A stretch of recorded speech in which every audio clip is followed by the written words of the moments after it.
आज आपण कोल्हापुरी बटाट्याचा झणझणीत रस्सा कसा बनवायचा ते पाहणार आहोत। बाजरीच्या भाकरीसोबत भन्नाट लागतो। रेसिपी शेवटपर्यंत पहा। चला तर सुरुवात करूया। कढईमध्ये 2 चमचे तेल घेऊन त्यामध्ये मी 1 चमचा जिरे टाकले आहे।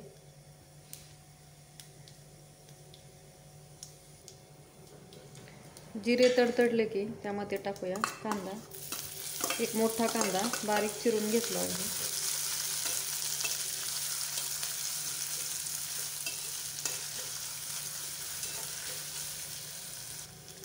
कांदा लालसर होईपर्यंत परतून घ्यायचा। कांदा लालसर परतला की आपल्याला हे वाटण यामध्ये घालायचं आहे। या वाटणामध्ये कोथिंबीर, लसूण आणि खोबरं मी मिक्सरला फिरून घेतलेलं आहे। यामध्ये घालूया आता कढीपत्ता। आता यामध्ये टाकूया थोडीशी हळद, चवीनुसार मीठ। आता यामध्ये आपण या बटाट्याच्या फोडी घालून घेऊया।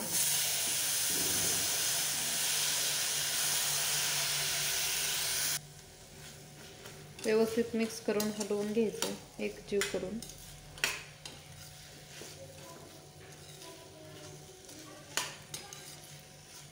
मीठ टाकल्यामुळे मिठामध्ये या बटाट्याच्या फोडी चांगल्या मिक्स होतात आणि चवीला छान लागतात।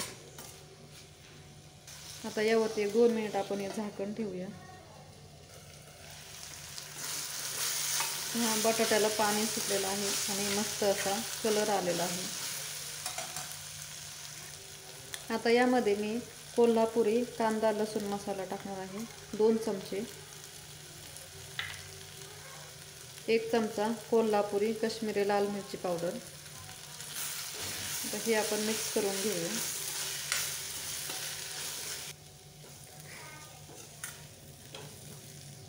आता यामध्ये मी थोडंसं कोमट पाणी घालणार आहे। कोमट पाण्यामुळे भाजीला चव चांगली येते, त्यामुळे थोडंसं कोमट पाणी करून घालायचं।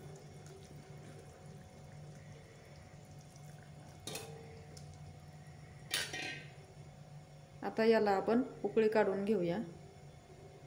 आता यामध्ये थोडासा दाण्याचा कूट घालूया। भाजीला छान तर्री आलेली आहे। आता ही भाजी आपण 3 ते 4 मिनिट शिजवून घेऊया। आता यावरती आपण झाकण ठेवूया। झाकण ठेवताना यामध्ये पळी ठेवायची अशी आणि मग असं वरती झाकण ठेवायचं। थोडीशी मोकळी जागा ठेवायची साईडने।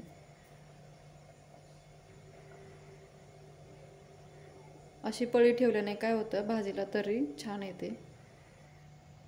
इथे आपली भाजी शिजलेली आहे आणि पहा आपल्या बटाट्याच्या भाजीला मस्त अशी तर्री आलेली आहे। वरून थोडीशी कोथिंबीर टाकूया। ही भाजी तुम्ही ज्वारीच्या भाकरीसोबत, बाजरीच्या भाकरीसोबत किंवा चपातीसोबत खाऊ शकता। पण बाजरीच्या भाकरीसोबत तर 1 नंबर भाजी लागते ही, एकदम मस्त।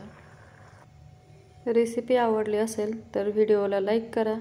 त्याचबरोबर तुमच्या मित्रमैत्रिणींना शेअर करा आणि चॅनलवर नवीन असाल तर चॅनलला सबस्क्राईब करा।